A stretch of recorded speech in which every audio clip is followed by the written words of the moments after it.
Once in my life.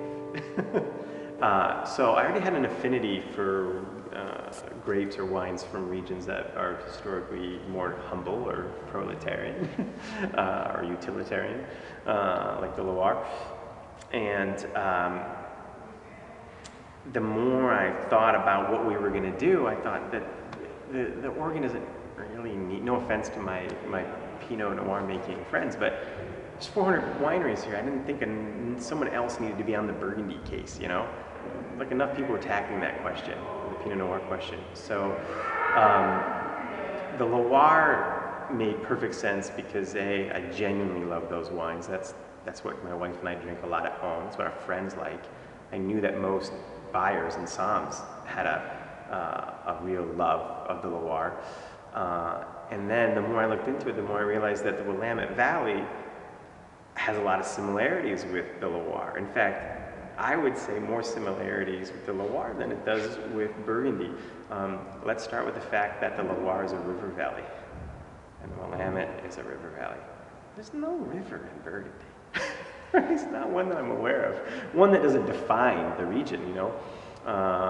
So, you know, Nantes, Tours, you know, the middle of the Loire is about 47th parallel. We're roughly 45th, a little above 45th, right? So it's similar latitudinally, it's similar climatically. We'll never compete with France in soils. They've got us beat on the soils, hands down. But I felt there was a good chance that we could replicate that style and the attitude of those wines here to more success than I thought we could trying to emulate Burgundy. For all the times I've heard somebody try to sell me their Pinot saying it was Burgundian or tasted like Burgundy, maybe it actually was twice out of like 1,000 tries. So I didn't like those odds. But I had tasted Gamay that had been made here in Oregon on multiple occasions where I thought that it was shockingly similar to Gamay that you might taste in Beaujolais or the Loire.